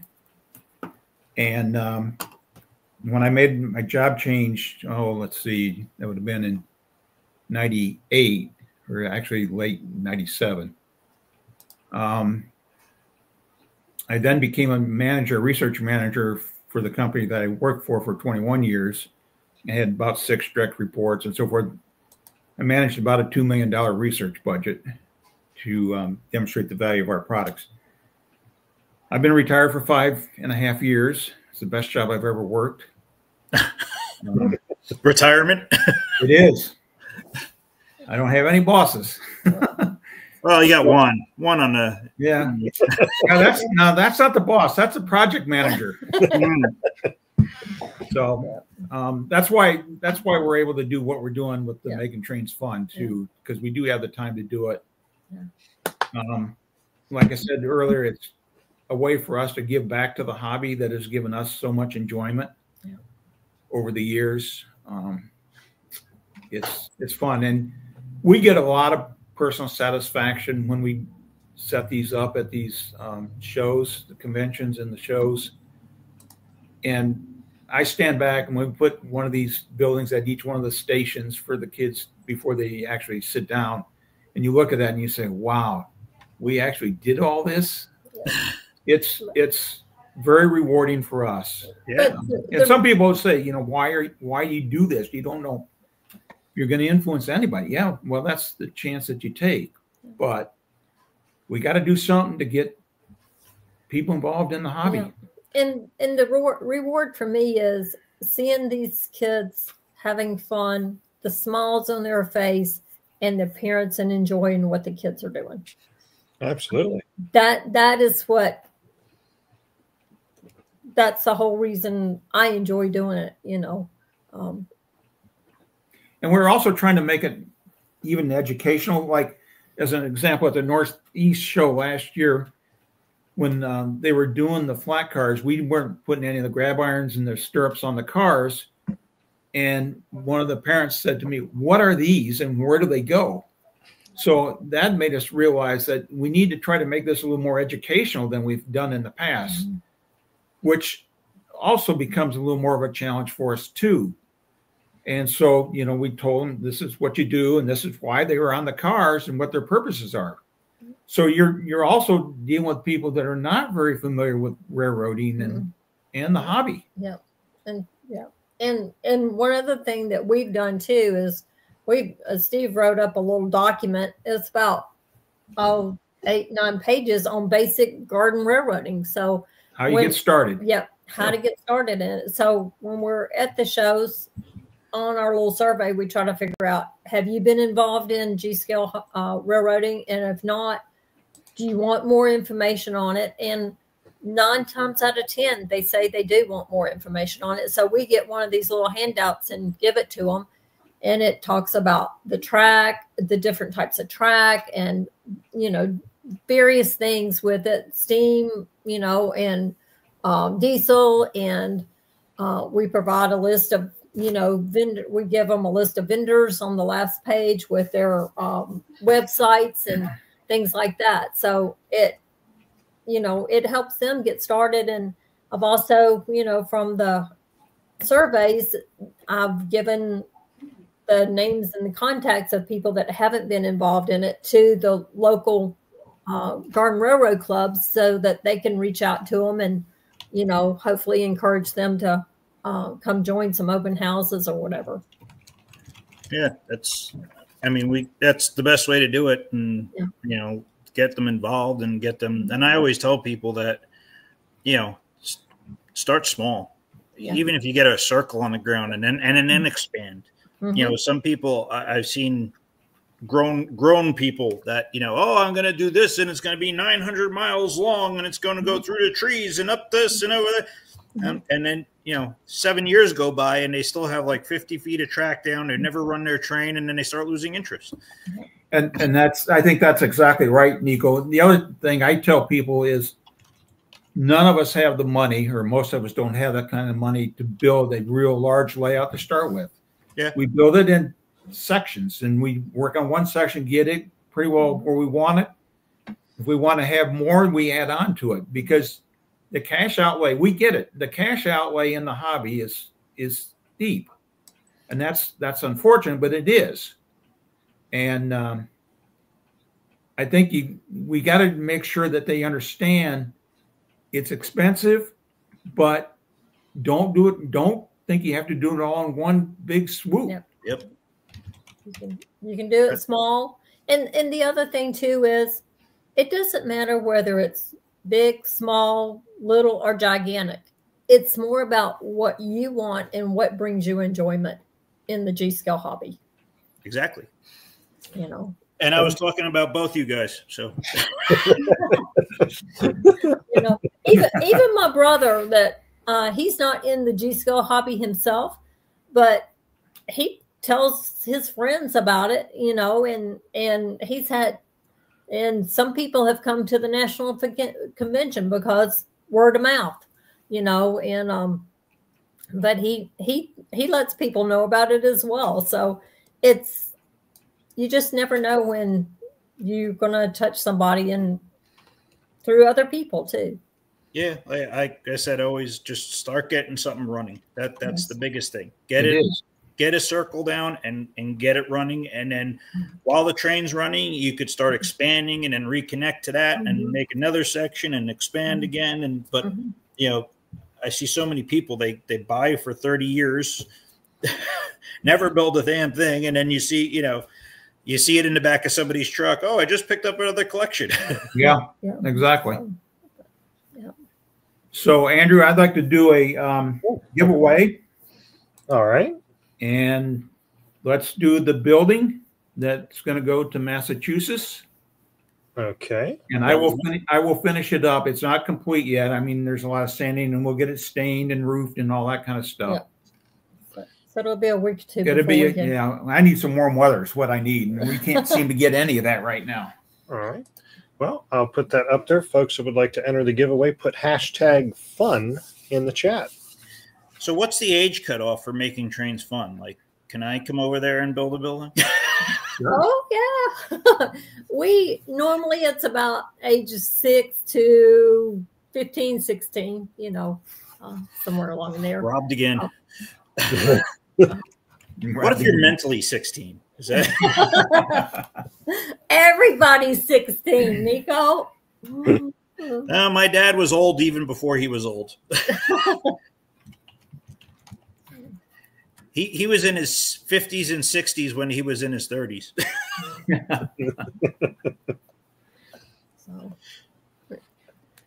Does it matter if it's all uppercase or lowercase, Andrew?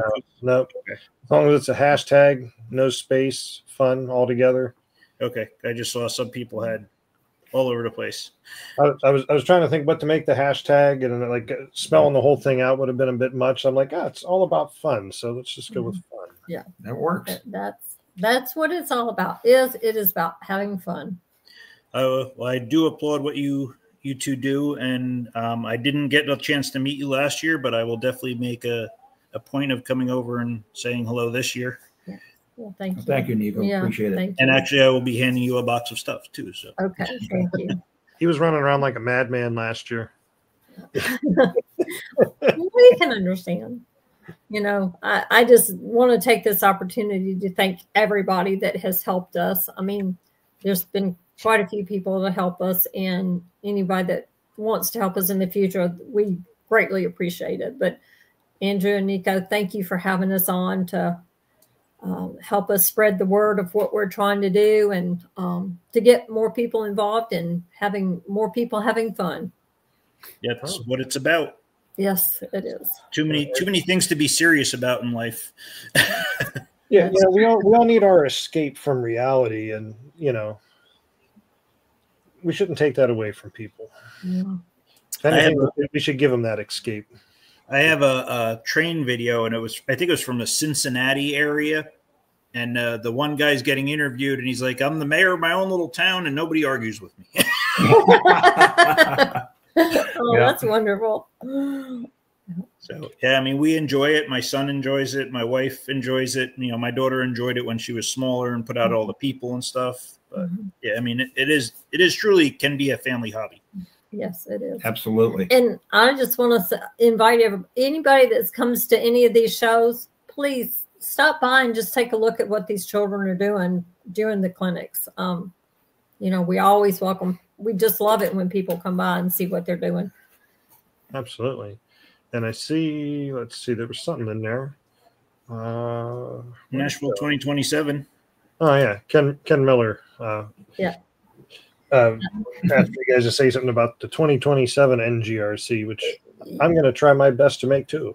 Yes, we're planning on having the 2027 Nashville Garden Railway Convention here. It'll be May 31st to June 5th. You know, we've got a lot of new layouts. If you came to 2021, there's some that you'll see again, but then we've got a lot of new members and that have either put layouts in or are planning on putting layouts in. And, you know, of course, we snatch country music, so we'll have tickets for the Grand Ole Opry again and the General Jackson, and hopefully some other things. And we've already talked to some vendors that have told us they'd be looking forward to coming back. So we're hoping to have another great time. I'll be there in 2027. Okay. I already told Ken I'd be there, so I will definitely be there. And I didn't make it the first time around, so I'm going to try and make it myself. Yeah. So in other words, I'll be dragging Andrew to Nashville. Yeah. Now, the real trick would be is if you get Sean Conahey to come again. Yeah. and Taya, we're not going to let you rest this time either. Let her rest. Yes. Taya came in 2021. She says, Malinda, y'all kept us busy the whole time. We never got a chance to take a break. And I said, that's because we have fun here. You know, when I think about that whole thing, I think about, you know, the several times Ken Miller had to rebuild his layout from natural disasters. Yeah. I would have probably been at my wit's end at that point. Yeah. No. Ken was bound and determined to have his layout, and he had a great one too. Yeah, all the pictures I saw of it looked phenomenal. Yes. Well, I'll be at your house all week during, you know, between the Northeast show and the Ohio show. So you might have some reconstruction to do after I leave. I figured you'd be doing the reconstruction. Well, you might not like what I do, so it's got to be better than what I don't do, right? Let's see. Oh, Taya's thanking you guys for sharing the love for the hobby. Thank you. Thanks, Taya. Yeah. You guys got nothing but fans in the chat. I can tell you that. Yes, everybody is very, very proud of what you do and thankful for what you do. So. Yeah. Thank you. We appreciate that. Thank you. We enjoy it. And present company included. So. And apparently Ken Miller, don't go up to Massachusetts because that's what's going to make Joseph Lipinski come down to Nashville. So he said, since he can't entice you to come up, he may have to come down. Ken says it's too cold up there in New Hampshire. I moved south, and then now I got 8 inches or 10 inches of snow the other day. Oh, wow. Heck was that? Yeah, I'm thinking like, you're living in the wrong area now, Nico. You need to go further south. I'm by the water too. It's supposed to be even, you know, a little warmer. Yeah. We got 2.5 and a lot of cold. Yeah. But tomorrow's supposed to be, what was it? Thursday it snowed, and Monday it's supposed to be 60 degrees. Yeah, there you go. I think we're supposed to be mid-60s by middle of the week. Yeah, that's been a long time coming. Hey, don't give up hope, Joe. Ken says one day. And you got snow, and Kenny says there's nothing there in Jersey, Nico. So you should have stayed in Jersey. No, I'm good here because, it's very rare that it snows down here. So it looks like our entries for the giveaway have stopped. So we'll put that up there and see who's going to be our winner. Mm-hmm. And for anybody that wasn't paying attention, this is going to be a finished house, correct, Steve? That is correct. Okay. And let's see who our lucky winner is going to be. And, of course, the email at the bottom. Well, it's actually not at the bottom. I'll put it back up there. The winner can send them an email with their info. And Rick Corey is our winner. Congratulations, Rick. Congratulations. I thought it was Rickery. Rick. I'm sure I could get that wrong somehow. So if you would be so kind, the second half of that there, makingtrainsfun@gmail.com. If you would like to send Steve and Malinda an email with your info so they can work that out with you. And keep in mind, you got to give Steve time to build it. To finish it. It's built. We just got to finish it up. Yeah. Wonderful. So he's going to get in touch with us to get that. No, their email's right at the bottom, so they can. Okay. That way they can cut us out as the middleman. A lot of times I put our email up there just in case people don't have an email they want to share publicly, and then I'll forward it off. But since they had one set up, yeah, that'll be just fine. And again, I just want to say thank you again to y'all for having us here, and for all of our program sponsors, and the vendors that have been so gracious to help us out. We cannot thank y'all enough. And actually, I wanted to, because you did have it on your website under what your contributors. Yeah. You do have a nice list of all the different people that have contributed and helped out on there. Yes. Everybody's, it's just amazing. And I'm sure after tonight, you'll probably have some more people to add to that list. I'll be glad to add every one of them. Be glad to. But yeah, so hopefully we can find some more stuff for you guys before you get to Ohio. Maybe we can have enough stuff that you don't got enough room to, take it all home with you. I don't know what we're going to do with all this. I know somebody that will help us ship it back. Yeah. RLD Hobbies, Robbie's been gracious to talk with him, and he says if we ever need to ship something, we can get in touch with him and he'll help us out with the shipping, and which is fantastic. Because he get it at such a less expensive cost than we can get by going to the UPS store or whatever. Oh yeah. You figure the amount of shipping he pays for, he's probably got was it like a corporate account or whatever with probably with them. USA Trains has the same thing. That's why they can ship, right. Like up to $150 is what, $10, $11? Yeah. I get 2 60-foot box cars, and it's like what, $12 shipping or something like that. I'm like, how in the world do you ship that for that little bit of money? Yeah. Scott Griggs at Train Z, he was wonderful. When we saw him in Atlanta, he let us go pick through a lot of stuff and helped us get a lot of little stuff. So, it's amazing what people are doing to help us out, and we just can't thank everybody enough. Well, you're doing good work for the hobby. It's not, it's not something selfish that you're doing. It's something to promote the hobby, which is great. Yes. And if anybody knows a train show that they would like for us to do the kids clinics, reach out to us and let us know, because we do want to take this to various locations throughout the country. We're going to try to do 3 to 4 a year as best we can. So we'd love to spread this around to everybody. And pretty soon you just get like, a big trailer and RV and just keep traveling around and going to shows. You're gonna have some time to build the buildings. Yeah. Not sure my table saw fit in the trailer. Yeah, there is that issue. Yeah, it is.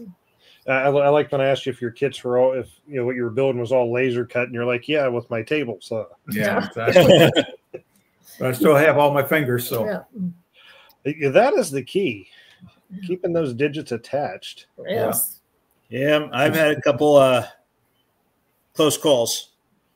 it's the small trim pieces that's the thing that really scares you. And when we run the table saw, both of us are operating at the same time. In other words, I'm pushing the wood through. Linda's got a great big long stick that she's putting pressure down on the top of the table. Yeah. To hold that wood so it doesn't lift up and kick back at it. I've had that happen once or twice before. Yeah. So my friend was a carpenter for all his life. I don't know if he's watching, but so he's cutting wood, and he's ripping tiny pieces because we're making buildings at his house up in New Jersey, and not paying attention, he gets his thumb. So, didn't cut it off or anything, but just took a nice chunk out of it. So as a joke, I went and got him one of the push sticks from Harbor Freight, and I gave it to him. But wouldn't you know it, like 3 weeks later, I cut my thumb with my chainsaw. It's like, yep, karma.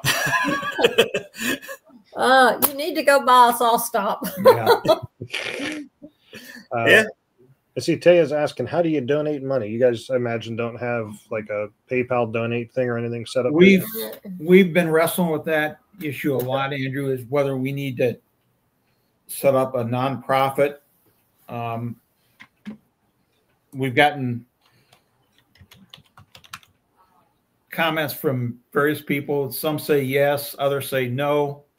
We haven't made that decision yet. It probably is something that I think we're probably going to need to consider doing if this continues, for several more years in the future. I mean, as much as I mulled over the whole LLC thing from my end, I would say the answer is if you think you might need to do it, you should probably just go ahead and do it. Yeah. It's not the answer we want to hear, but, but yeah. I mean, Yeah, I thought about it for 4 years, so there is a certain level of protection that comes with it too. So that's right. Yes. So. Yeah, we want to promote the hobby, but we also don't want to risk losing stuff over anything crazy that may happen in the world. Exactly right. So to answer Taya's question, probably the best thing to do, Taya, is when we're at these shows, and if you're there, just put some money in the donation. We'll put a donation jar up or something. That way, until we make the decision whether or not we want to make it a nonprofit, financial advisor says it would be a good thing to do because as we take money out of our retirement accounts, we can put it in this nonprofit, and that would cover our travel expense, and it would be out of our back pocket. And we, so there's all that kind of stuff that comes into that decision. Yeah. And it's not an easy one to make. It's not. But the part of the reason I did the business too was, I travel to these shows now, and that's part of the tax write-off of the business. Exactly. Yeah. The food, the travel, the expense of the tables, everything. When I kept questioning if I should do it, I got this little Nico standing on my shoulder going, Andrew, you got to do an LLC. So did you do it, Andrew? Finally. I did. Yeah. I did finally. And especially with, the show that we're doing here in May, it's like, this is getting a little bit larger than just, putting some videos on YouTube as it started years ago. So it's like, yeah, it adds an extra layer of complications to an extent, but it balances itself out. Well, we're already 4 after the hour. All righty. Well, as always, it is a pleasure having all of our guests, especially you guys. You guys are doing a wonderful thing for the hobby. We really appreciate it. Thank you. Appreciate it. And one last look for everybody. If you're wondering where you can see Steve and Malinda at, If you go to their website, makingtrainsfun.com, you can see they got listed the shows and the links to the official websites. So you can find them where you're at.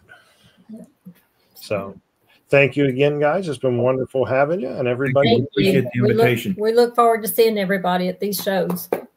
And Thank you, everybody, for watching. We'll be back March 30th with our guest, Vernon Guest from Reindeer Pass. So we'll see everybody then. Have a good night, everybody. Have a good night. Thank you. Good night.